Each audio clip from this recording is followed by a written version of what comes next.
నమస్తే, నేను మీ కిషోర్ కుమార్. ఈ వీడియో మీరు మొదటిసారి మన ఛానల్లో చూస్తున్నట్లయితే దయచేసి ఈ ఛానల్ని సబ్స్క్రైబ్ చేయండి. మీ ప్రోత్సాహమే మాకు కొండంత బలం. ఇక ఈరోజు నేను డిస్కస్ చేయబోయే ముఖ్యమైనటువంటి అంశం టాపిక్ ఏంటంటే, పాపం ఎందుకో వైసీపీకి గడ్డు కాలం నడుస్తున్నట్టుంది. ఒకరోజు వ్యవధిలోనే ముచ్చటగా 3 దెబ్బలు. సరే, 2 దెబ్బలు అనుకోవచ్చు, ఎదురు దెబ్బలు. మూడో దాన్ని దెబ్బ అనుకోవడానికి వీల్లేదు. కానీ వైసీపీ మాత్రం దాన్ని చాలా అవమానంగా భావిస్తుంది, చాలా పర్సనల్గా తీసుకున్నటువంటి అంశం అనమాట. సో దీన్ని బట్టి చూస్తున్నట్టయితే రాజకీయ విమర్శలు ఏం చేయట్లేదు, జస్ట్ ఉన్నటువంటి వాస్తవాలను విశ్లేషించి విశదీకరించేటటువంటి ప్రయత్నం మాత్రమే చేస్తున్నారు. కాబట్టి మీరు కూడా దయచేసి ఆ కోణంలోనే చూడండి. ఏంటా ఎదురు దెబ్బలు అనేదాన్ని నేను చెప్పబోయే ముందు, దానికన్నా ముందు వైసీపీ ఎందుకు అవమానంగా భావిస్తుంది ఒక అంశాన్ని అనేది ఒక్కసారి ఫస్ట్ ప్రస్తావించి, ఆ తర్వాత వాళ్ళు ఎదుర్కొన్నటువంటి ఆ దెబ్బలేంటి, దాని తదనంతర పరిణామాలు ఏంటి అనేది కూడా డీటెయిల్గా ఎక్స్ప్లెయిన్ చేస్తాను.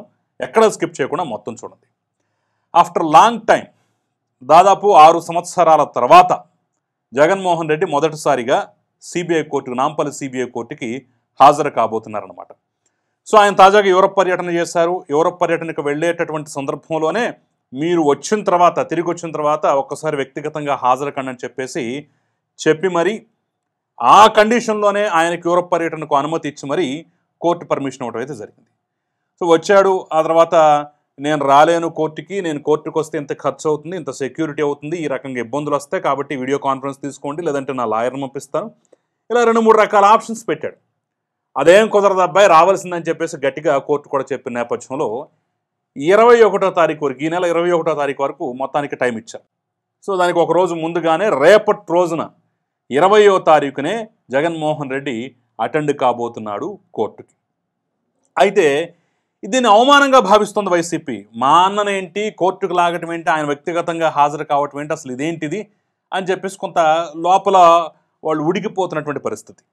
ఒక పక్క ఉడికిపోతుంటే ఇంకో పక్క మాత్రం, అమ్మ జగన్మోహన్ రెడ్డి, నిన్న మొన్న కోర్టుకు ఆప్షన్లు ఇచ్చావు, ఈరోజు కోర్టుకే టైం ఇచ్చావా అని ఒక పత్రాన్ని, ఒక డాక్యుమెంట్ని బయటికి తీసి మరీ పెద్ద ఎత్తున ట్రోల్ చేస్తున్నారు.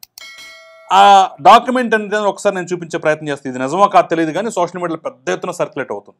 అదేంటంటే ఈ టూర్కి సంబంధించినటువంటి, జగన్మోహన్ రెడ్డి టూర్కి సంబంధించినటువంటి షెడ్యూల్.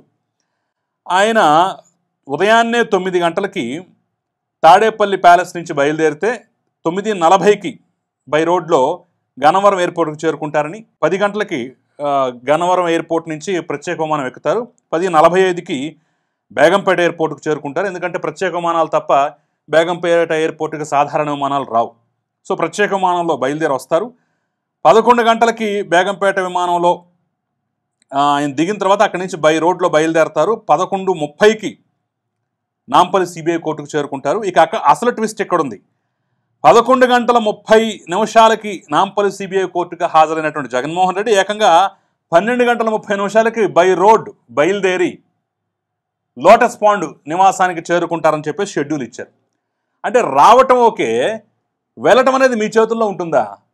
నువ్వు ఎంతసేపైనా విచారణ చేయి, ఏమైనా ప్రశ్నలు, నేను గంట మాత్రమే కోర్టులో ఉంటాను, ఆ తర్వాత నీ ఇష్టం అని జడ్జి గారికి షెడ్యూల్ పంపించినట్లేదు అని ఉదయం నుంచి పెద్ద ఎత్తున ట్రోల్ చేస్తున్నారు. అఫ్కోర్స్ ట్రోల్ చేసే వాళ్ళ సంగతి కాసేపు పక్కన పెడితే నిజంగానే కొంత విచిత్రంగానే ఉంది. కోర్టులో అడుగు పెట్టడం వరకే మన చేతుల్లో ఉంటుంది. ఎప్పుడు పంపించాలి, ఏంటి, ఎంతసేపు విచారణ ఉంటుంది అనేది మన చేతుల్లో ఉండదు. నీ గంట టైం ఇస్తాను అబ్బాయి జడ్జి, ఆ తర్వాత నేను వెళ్ళిపోతాను అని అంటానికి ఉండదు. కానీ ఇక్కడ ఏకంగా టూర్ షెడ్యూల్లోనే ప్లాన్ చేసేసారు. అంతేకాదు, అక్కడి నుంచి ఇంకా ట్విస్ట్ ఉంది. 12:50కి లోటస్ పాండ్ చేరుకుంటారట. 1:35 అక్కడి నుంచి మళ్ళీ బేగంపేట రావటం, 1:55 బేగంపేటలో మళ్ళీ స్పెషల్ ఫ్లైట్ ఎక్కటం, 2:10 బెంగళూరు కెంపెగౌడ విమానాశ్రయానికి చేరుకోవటం, 3:10 వాళ్ళ ఇంటికి చేరుకోవటం, కెంపెగౌడ నుంచి బయలుదేరి ఇంటికి చేరుకోవటం, ఆ ట్రావెలింగ్ అదంతా. బై రోడ్ ఎక్కడా, బై ఫ్లైట్ ఎక్కడా అనేది వివరంగా ఇచ్చారు. వివరంగా ఇచ్చిన దాంట్లో 11:30కి వస్తాను, 12:30కి వెళ్ళిపోతాను అని చెప్పడమే కొంత విచిత్రంగా ఉందని సరే ట్రోల్ చేస్తున్నారు. సరే, ఆ ట్రోల్ సంగతి కాసేపు పక్కన పెట్టినట్టయితే, నిజంగా ఇది వైసీపీకి అసలు వాళ్ళు అవమానంగా భావించినా సరే రేపటి రోజున భవిష్యత్తును సూచిస్తుందా? ఎందుకంటే రోజువారీ డిశ్చార్జ్ పిటిషన్లు బోలెడున్నాయి అక్రమాస్తుల కేసులో. ఈ రోజువారీ విచారణకు వచ్చేటువంటి అవకాశం కనిపిస్తోంది అనేది ఒక వాదన, న్యాయ నిపుణులు చెప్పే వాదన. ఇప్పటికే ఈ కేసు మొదలైన దగ్గర నుంచి 6 జడ్జిలేమో మారారట. ఇంకెంతకాలం సాగదీస్తారని చెప్పేసి ఒక పక్క పౌర సమాజం నుంచి కూడా ప్రశ్నలు వస్తున్నాయి. ఆ నేపథ్యంలో ఇది ప్రారంభమా, ఈ వ్యక్తిగత హాజరు నుంచి ఇక మొత్తం ప్రారంభం కాబోతోందా అనే సందేహాలు కూడా వస్తున్న నేపథ్యంలో ఇది కూడా ఒక ఎదురు దెబ్బగానే భావించాలి. సరే, ఈ అంశాన్ని కాసేపు పక్కన పెడితే రేపు జగన్మోహన్ రెడ్డి నాంపల్లి సిబిఐ కోర్టుకు హాజరవుతున్న నేపథ్యంలో ఈరోజు 2 ఎదురు దెబ్బలు తగిలాయి. నంబర్ 1, జగన్మోహన్ రెడ్డికి కళ్ళు ముక్కు చెవులు లాంటి కృష్ణమోహన్ రెడ్డి, ధనుంజయ రెడ్డి, గోవిందప్ప బాలాజీ ముగ్గురు లిక్కర్ స్కామ్ కేసులో అరెస్ట్ అయ్యి జైలుకి వెళ్ళటం, ఆ తర్వాత డిఫాల్ట్ బెయిల్ మీద బయటకు రావడం మనం చూసాం కదా. సెప్టెంబర్ 5వ తారీఖున 6వ తారీఖున వాళ్ళకి బెయిల్ వచ్చింది. ఇప్పుడు ఆ బెయిల్ రద్దు చేస్తూ హైకోర్టు కీలకమైనటువంటి తీర్పు ఇచ్చింది. వచ్చే 26వ తారీఖులోగా మీరు కోర్టులో లొంగిపోవాలి, డిఫాల్ట్ బెయిల్ అసలు ఈ కేసులు ఇవ్వడానికి కుదరదని చెప్పేసి న్యాయస్థానం క్లియర్గా తీర్పిచ్చినటువంటి నేపథ్యంలో చచ్చినట్టుగా వాళ్ళ ముగ్గురు మరొక్కసారి లొంగిపోక తప్పనటువంటి పరిస్థితి. ఏమన్నా ఉంటే మళ్ళీ రెగ్యులర్ బెయిల్స్ వేసుకోండి, ఆ వ్యవహారం తర్వాత చూద్దాం అన్నట్టుగా అయితే మొత్తానికి తీర్పిచ్చింది. సో ఇంకేముంది, లిక్కర్ కేసులో మా వాళ్ళు బయటకు వచ్చారు అనేటటువంటి ఆనందం 2 నెలలు తిరక్క ముందే ఆవిరైపోయినటువంటి పరిస్థితి. వీళ్ళు సాధారణ వ్యక్తులు కాదు. ధనుంజయ రెడ్డి, కృష్ణమోహన్ రెడ్డి, గోవిందప్ప బాలాజీ, ఒకళ్ళు జగన్మోహన్ రెడ్డికి ఓఎస్టీ, ఒకళ్ళు పిఏ, ఇంకొకళ్ళు భారతీ సిమెంట్స్, జగన్ సంస్థల్లో, జగన్ సతీమణి నిర్వహించేటువంటి సంస్థల్లో కీలకమైనటువంటి డైరెక్టర్. వీళ్ళు ముగ్గురు లిక్కర్ స్కామ్లో ప్రధాన పాత్రధారులు అని చెప్పేసి వీళ్ళని అరెస్ట్ చేసినటువంటి క్రమంలోనూ, ఆ తర్వాత బెయిల్ పిటిషన్ల సందర్భంగానూ కొంత సిట్ కానీ సిఐడి కానీ గట్టిగా వాదించినటువంటి పరిస్థితి. బెయిల్ దొరికింది అనగానే ఈ కేసు నీరుగారిపోతుందేమో, ఇక ఇంకేముంది ఉఫ్ అంటే ఊదితే ఎగిరిపోయినట్టే అని చెప్పేసి అనుకుంటున్న తరుణంలో మొత్తానికి సిఐడి వారు పోరాడి మరీ వాళ్ళ బెయిల్ అయితే క్యాన్సిల్ చేయించారు. సో ఇది కూడా రేపు లెక్కర్ కరెక్ట్గా వీళ్ళు బెయిల్ మీద రిలీజ్ అయిన దగ్గర నుంచి అసలు లెక్కర్ కేసు ఆనవాళ్ళు కూడా లేవు, స్లో అయిపోయింది. అసలు ఏం జరుగుతుందో కూడా తెలియనటువంటి పరిస్థితి.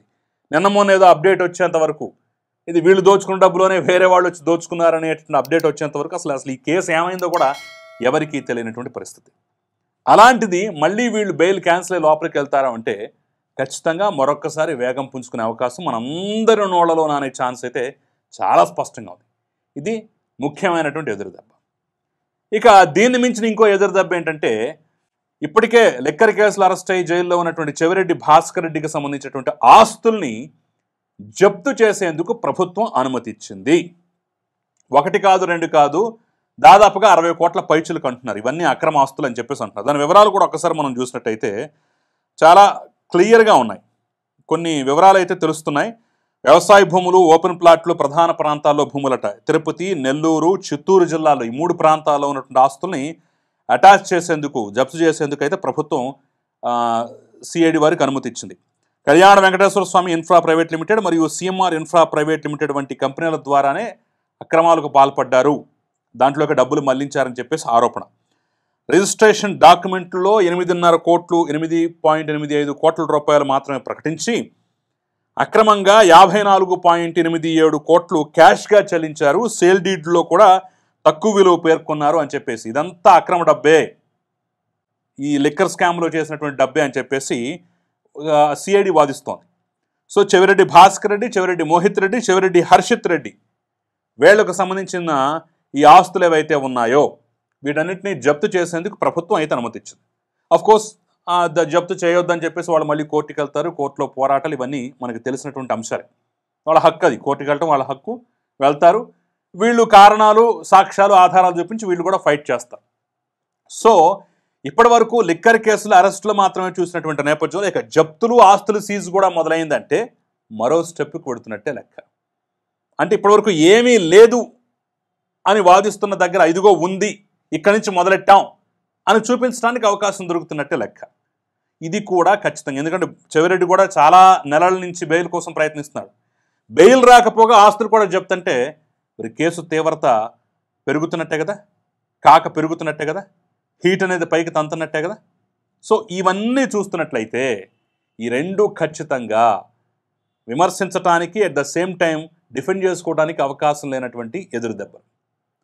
దాంతోపాటుగా జగన్మోహన్ రెడ్డి సరే ఎదురుదెబ్బ అంటానికి లేదు కానివ్వండి, ఏమో ఇక్కడి నుంచి ఏమన్నా ఈ కేసుల్లో ఒక కీలక అధ్యాయం మొదలయ్యే అవకాశం ఉందా అనే అనుమానాలకు తావిస్తున్నటువంటి చర్య. దానికి తోడు ఈ ట్రోల్స్, మీమ్స్, ఈ విమర్శలు సహజమే. సో ఇదన్నమాట. ఈ పరిణామాలన్నీ జస్ట్ 2 రోజుల వ్యవధిలోనే పాపం వైసీపీ ఎదుర్కొంటున్న అంశాన్ని బట్టి చూసినట్టయితే పాపం గడ్డుకాలం ఎదుర్కొంటోంది అనే భావన రాక తప్పుతుందా? ఎస్, నాకైతే అదే ఫీలింగ్ కలిగేది. మరి మీకేం ఫీలింగ్ కలుగుతుంది, మీరేమంటారని నాకు కామెంట్ రూపంలో తెలియజేయండి. Thank you.